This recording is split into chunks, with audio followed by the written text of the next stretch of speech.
Hello, my name is Jerry from NextGen IT Institute. আমি freelancing নিয়ে দুটি common কোশ্চেনের অ্যান্সার দিব। যারা প্রথম ফ্রিল্যান্সিং শুরু করে তারা প্রথমেই দুটি কমন কোশ্চেন করে। একটি হচ্ছে যে ভাইয়া কোন ক্যাটাগরিতে কাজ করলে বেশি পেমেন্ট পাওয়া যায়। সেকেন্ডটি হচ্ছে যে কোন ক্যাটাগরিটা খুবই ইজি। দেখুন, আমি ফার্স্টে আপনাদের পেমেন্টের জিনিসটা ক্লিয়ার করি। আপনাদের কোনো ক্যাটাগরি হচ্ছে পেমেন্ট কম দেবে না। সাপোজ কী কী ক্যাটাগরি রয়েছে: graphic designer, web designer, marketer, video editor এবং আরও অনেক কিছু রয়েছে, বাট এগুলো হচ্ছে মেন ক্যাটাগরি। তো ধরুন বাইরের দেশে একটি লোক একটি কোম্পানি মাত্র ক্রিয়েট করেছে। তো সে যখন কোম্পানিটা ক্রিয়েট করলো তখন কিন্তু তার ওই কোম্পানির জন্য একটি লোগো প্রয়োজন, না হলে কিন্তু কোম্পানিটিকে চেনা যাবে না যে আসলে ওইটা কোন কোম্পানি। তো সে যখন তার লোগো প্রয়োজন, সে তখন কি করবে? একটা গ্রাফিক ডিজাইনের কাছে যাবে যে তাকে লোগোটি ক্রিয়েট করে দিবে। তো গ্রাফিক ডিজাইনার এখান থেকে তার থেকে পেমেন্ট নেবে। এখন সে যখন আবার যাবে যে তার একটি ওয়েবসাইট দরকার অথবা তার অনলাইন রিপ্রেজেন্স দরকার, তো তখন সে কিন্তু ওয়েব ডিজাইনের কাছে যাবে, যে বলবে যে তাকে একটি ওয়েবসাইট ক্রিয়েট করে দিতে। তো ওয়েব ডিজাইনারও এখান থেকে কাজ পেল এবং সে পেমেন্ট পেল। দেন তার তো ওই ওই যে কোম্পানিটা রয়েছে ওইটি তো যে কোনো একটি প্রোডাক্টই সেল করবে, তাই না? সে সেভাবেই তো ইনকাম জেনারেট করবে। তো তার তো মার্কেটিং প্রয়োজন এবং ওই প্রোডাক্টটাকে রিপ্রেজেন্ট করার জন্য কিন্তু কিছু ব্যানার অথবা কিছু পিকচার্স তার প্রয়োজন। তখন সে কি করবে? সে আবার গ্রাফিক ডিজাইনের কাছে যাবে, গিয়ে গিয়ে সে কিন্তু ব্যানার এবং বিভিন্ন ধরনের পিকচার্স ক্রিয়েট করে নেবে তার থেকে, এবং সে ডিজিটাল মার্কেটারের কাছে যাবে যা তার সে প্রোডাক্টটা মার্কেটিং করে দিবে সুন্দর করে, যাতে মানুষের কাছে সেটি পৌঁছায়। এবং এক্ষেত্রে মার্কেটিংয়ের কিছু ক্ষেত্রে কিছু কিছু কোম্পানির কিছু ভিডিও প্রয়োজন হয়, তখন কিন্তু ওই কোম্পানিটা ভিডিও এডিটরের কাছে যাবে যে তাকে যাতে ভিডিওগুলো এডিট করে দেয় অথবা তাকে ভিডিও ক্রিয়েট করে দেয় যে কোনোভাবে। তো আপনি দেখুন, সবগুলো সেক্টরে কিন্তু কাজ রয়েছে, সবগুলো সেক্টরে কিন্তু আপনি আর্ন করতে পারবেন। আমি এখানে একটা কোম্পানি দিয়ে আপনাকে উদাহরণ দিলাম যে একটা কোম্পানিরই সবগুলো ক্যাটাগরিতে আসা লাগে এবং তার সব কিছুই প্রয়োজন হয় তার নিজের কোম্পানিটাকে সুন্দর করে সাজাতে, এবং তারা আমাদের থেকে হেল্প নেয়। কারণ সাপোজ একটা মানুষ তো আর সব পারে না, তাকে তো বিভিন্ন মানুষের হেল্প নিয়ে একটা জিনিস ক্রিয়েট করা লাগে, তাই না? তো দেখুন, একটা বিজনেস দাঁড়া করাতে গেলে সে আমাদের সব ক্যাটাগরিতে আসলো এবং সবগুলো ক্যাটাগরি কিন্তু একটা আরেকটার সাথে লিঙ্কড রয়েছে। এখন আপনি বলতে পারেন যে ভাইয়া তাহলে কোন ক্যাটাগরিতে গেলে ইজিলি আমি কাজ করতে পারবো অথবা ইজি হবে? দেখুন, অনেকের কাছে কোনো ক্যাটাগরি ইজি না, অনেকের কাছে যে কোনো একটি ক্যাটাগরি খুবই ইজি। এটা কারণটা কি? আপনি কোন ক্যাটাগরিতে কাজ করে খুবই মজা পাচ্ছেন এটার উপর হচ্ছে ডিপেন্ড করে যে আপনার কাছে ওই ক্যাটাগরিটা কি ইজি না। যেরকম আমি হচ্ছে একটা গ্রাফিক ডিজাইনার। এখন আপনি বলতে পারেন ভাইয়া আপনি কেন গ্রাফিক ডিজাইনিং চয়েস করলেন?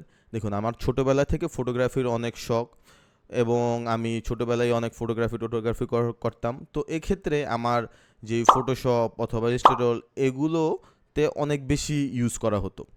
তো আমি আস্তে আস্তে দেখলাম যে আমি যদি গ্রাফিক ডিজাইনিং সেক্টরে ঢুকি তাহলে আমি কিন্তু বেশি কাজ করতে পারবো এবং কাজ করতে আমার পেইন ফিল হবে না, আমি খুবই মজা নিয়ে কাজ করতে পারবো, কারণ এটা আমার ছোটোবেলা থেকে ইচ্ছা এবং শখ যে আমার এটা করতে ভালো লাগে। আমি যখন ফাইবারে কোনো কাজ পাই অথবা যখন কোনো ক্লায়েন্টের কাজ করি, আমার কাছে মনে হচ্ছে না যে আমি কাজ করতেছি, আমার কাছে মনে হচ্ছে আচ্ছা এটা একটা মজার জিনিস, আমি একটা করতেছি, আমার টাইম পাস হইতেছে, আমার আর্নও হইতেছে এখান থেকে।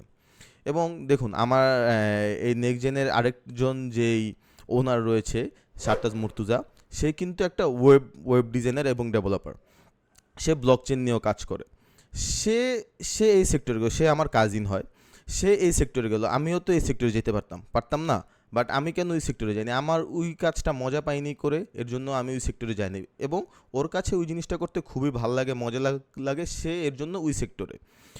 তো এই সেক্টরে অথবা এই যে ক্যাটাগরিটা আপনারা চয়েস করবেন, এটি পুরোটা হচ্ছে আপনার উপর নির্ভর যে আপনি কোন ক্যাটাগরিতে অথবা সেক্টরে কাজ করে খুবই মজা পাচ্ছেন এবং আপনার কাছে কাজ মানে মনে হচ্ছে না যে আপনার অনেক কষ্ট হচ্ছে কাজ করতে, আপনার মনে হচ্ছে যে আসলে মজাই তো লাগতেছে, একটা জিনিস আমি ক্রিয়েট করতেছি এবং ক্লায়েন্টকে দিতেছি, ক্লায়েন্ট আমাকে পেমেন্ট করতেছে। তো পুরাটাই হচ্ছে আপনার উপর যে আপনি আসলে কোন ক্যাটাগরিতে অথবা সেক্টরে কাজ করে খুবই বেশি মজা পাচ্ছেন। এখন আমি আপনাদের কিছু জিনিস দেখাই যে দেখুন যে সব সেক্টরে কিন্তু কাজ অ্যাভেলেবেল রয়েছে। আমি আমার স্ক্রিনটি শেয়ার করি। আমি ফাইবারে রয়েছি, আমি যেহেতু ফাইবারে অনেক বেশি কাজ করি, আমি ফাইবারকেই দেখাবো। তো আমি যদি গ্রাফিক ডিজাইনিং সেক্টরে ঢুকি, গ্রাফিক ডিজাইনিং সেক্টরে লোগো ডিজাইনে ঢুকি, দেখুন লোগো ডিজাইনে কিন্তু অনেক কাজ অ্যাভেলেবেল রয়েছে, তারা কিন্তু কাজ করতেছে। অ্যাভেলেবেল রয়েছে বলতে এই যে একটি সেলার, সে কিন্তু 143টা কাজ সেল করেছে এ পর্যন্ত, সে কিন্তু এতগুলো কাজ কমপ্লিট করে ফেলেছে। দেখুন এই যে এই লোকটি, সে কিন্তু 1K প্লাস সেল করেছে, তারা কিন্তু সেল করতেছে। দেখুন 1K প্লাস কতজন সেল করেছে, 1K প্লাস তাদের sell, 1K plus 1K plus, এর মানে এই সেক্টরে কিন্তু ডিমান্ড রয়েছে।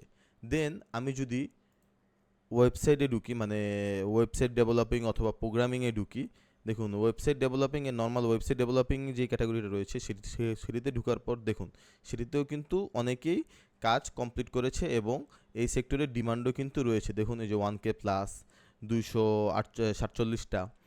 তো আসলে তারা কিন্তু এই কাজগুলো কমপ্লিট করেছে, তাই এখানে দেখাচ্ছে যে কাজগুলো কমপ্লিটেড। দেন আমি যদি মার্কেটিংয়ে ঢুকি, মার্কেটিং সেক্টরে আমরা এসইওতে ঢুকি। এসইও হয়তোবা আপনারা অনেকে জানেন অথবা জানেন না এসইওটা কী আসলে। এসইওটি মার্কেটিংয়ের অনেক বেরি পাওয়ারফুল একটি জিনিস এবং এসইও মার্কেটিং অনেক ডিমান্ডের একটা জিনিস। তো এসইওতে যদি আমি ঢুকি, এসইওতে ঢুকার পর দেখুন এসইওরও অনেক কাজ রয়েছে। তো কি বুঝে যাচ্ছে যে মার্কেটিং ডিপার্টমেন্টেরও অনেক ডিমান্ড রয়েছে, অথবা মার্কেটিং সেক্টরে যদি আপনি কাজ করেন তাহলে কিন্তু আপনার কাজ পাওয়ার সম্ভাবনা থাকবে এবং কাজ পাবেন। দেন আমি যদি ভিডিওতে ঢুকি, ভিডিও এডিটিং অথবা অ্যানিমেশন এরকম টাইপ কিছুতে ঢুকে ভিডিও এডিটিংয়ে যদি ঢুকি, দেখুন ভিডিও এডিটিংয়েও কিন্তু প্রচুর পরিমাণ কাজ। ভিডিও এডিটিং কিন্তু এই যে ক্যাটাগরিটা রয়েছে এখান থেকে কিন্তু অনেকেই এই যেই সেলারদের কাছ থেকে কিন্তু এই প্রোডাক্টগুলো কিনতেছে। প্রোডাক্টগুলো বলতে কি আসলে সার্ভিসগুলো নিচ্ছে। আসলে ভিডিও এডিটিংয়ের যে সার্ভিসটা সেটির কিন্তু ডিমান্ড কম না, সেটিরও কিন্তু প্রচুর পরিমাণ ডিমান্ড রয়েছে। দেন আমি যদি মিউজিকে ঢুকি, মিউজিক নিয়ে আমি আসলে কিছু বলিনি, বাট মিউজিকও কিন্তু কম ডিমান্ডের জিনিস না, মিউজিকও কিন্তু খুবই ডিমান্ডের একটি জিনিস এবং বাংলাদেশে অনেকেই মিউজিক ইন্ডাস্ট্রিতে কাজ করে এবং মিউজিক নিয়ে অনেক কিছু করে। তো তারা কিন্তু চাইলে ফ্রিল্যান্সিংও করতে পারেন। তো যেরকম মিউজিকের যদি আমি ফার্স্ট অপশনটায় ঢুকি, যেটি হচ্ছে আসলে মিউজিক প্রোডাকশন,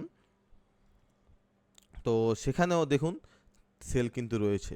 তো অনেকে কিন্তু মিউজিক প্রডিউস করে দিয়েও তাদেরকে এই সার্ভিসটি প্রোভাইড করতে পারেন এবং সেখান থেকেও আপনি কিছু আর্নিং করতে পারেন। আমি জানি বাংলাদেশের অনেকেই মিউজিক নিয়ে কাজ করতে খুবই পছন্দ করে। তাও আমারও কিছু ফ্রেন্ড সার্কেল রয়েছে যারা মিউজিক নিয়ে কাজ করে।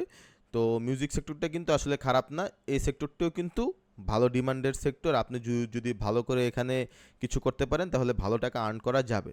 তো ওভারঅল আমরা কি বুঝতে পারলাম যে সবগুলো সেক্টরের ডিমান্ড রয়েছে এবং সবগুলো সেক্টরের কাজ রয়েছে। আর আপনি যেই সেক্টরে কাজ করে খুবই কমফোর্টেবল ফিল করেন সেই সেক্টরে কাজ করলে আপনার কাজের স্পিড আরও বেড়ে যাবে। আপনি যদি নিজেকে প্রেশার দিয়ে কাজ করতে যান তাহলে কিন্তু আপনার কাছে মনে হবে এটি প্রেশার, আজকে করব না কালকে করি, প্রেশার লাগতেছে এরকম মনে হবে। বাট আপনি যদি সেই কাজটি করে খুবই মজা পান তাহলে আপনার কিন্তু এগুলো কিচ্ছু ফিল হবে না। আপনার আরে আজকে কাজ আছে একটু করি, ভাল লাগতেছে না শুয়ে রয়েছি, আচ্ছা একটু বসে কাজটা করে ফেলি, কমপ্লিট করি, সেটিও আপনার কাছে মনে হবে মজার মতো। সো আজকে এই পর্যন্তই, দেখা হবে আরেকটি ভিডিওতে। টাটা।